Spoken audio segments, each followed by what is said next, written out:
পাহাড়ে প্রাকৃতিকভাবেই বেড়ে ওঠে বাঁশ, ফলে রাঙামাটির সাজেক, রাইংখং আর কাউখালী উপজেলায় উৎপাদন হচ্ছে দেশের ৯০% বাঁশ। বনভূমি কমে আসায় ব্যক্তিগত উদ্যোগে বাড়ছে বাঁশ চাষ। দেশে প্রায় ৩৫ প্রজাতির বাঁশ থাকলেও পাহাড়ে মুলি, মিতিঙ্গা, পায়া, ওরা আর বাজ্যাবাসী বেশি দেখা যায়।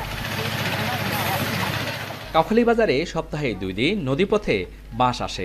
এখান থেকেই কোটি টাকার বাঁশ চলে যায় দেশের নানা প্রান্তে। কম খরচে একবার রোপণেই বছরের পর বছর আয় হয়, তাই দিন দিন বাড়ছে বাণিজ্যিক উৎপাদন।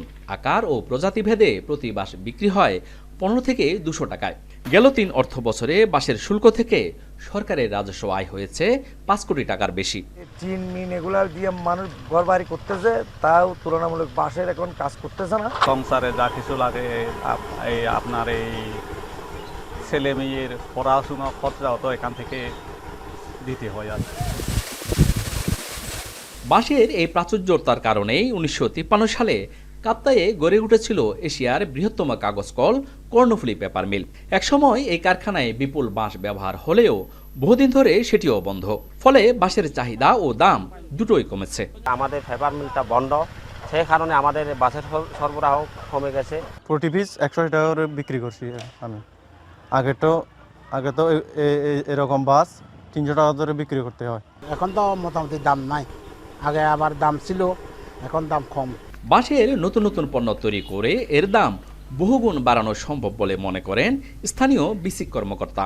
হাই ইল্ড ভ্যারাইটির বাঁশ নিয়ে আসতে হবে, এরপরে নতুন কোনো যন্ত্রপাতি নিয়ে আসতে হবে, এমন কোনো যন্ত্রপাতি যা দিয়ে অনেক বেশি পরিমাণে বাঁশের প্রোডাক্ট তৈরি করা যায়। বাঁশটাকে যদি আমরা কাজে লাগাইতে পারি তাহলে লোকাল ইকোনমি বুস্ট আপ হবে, এখানে একটা ইকোনমিক রিভলিউশন হওয়া সম্ভব।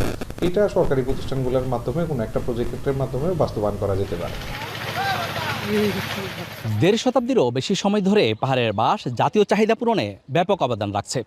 তবে কর্ণফুলী পেপার মিল ছাড়া এখনও বাঁশজাত পণ্য উৎপাদনে কোনো শিল্প কারখানা গড়ে ওঠেনি। চীন, থাইল্যান্ড সহ বিভিন্ন দেশে বাঁশের স্যুপ বেশ জনপ্রিয়। চাইলে বাঁশের কুড়োল প্রক্রিয়াজাত করে খাদ্য হিসেবে বিভিন্ন দেশে রপ্তানি করে কর্মসংস্থানের পাশাপাশি বৈদেশিক মুদ্রা অর্জন করা যাবে। জিয়াউর রহমান জুয়েল, এখন রাঙামাটি।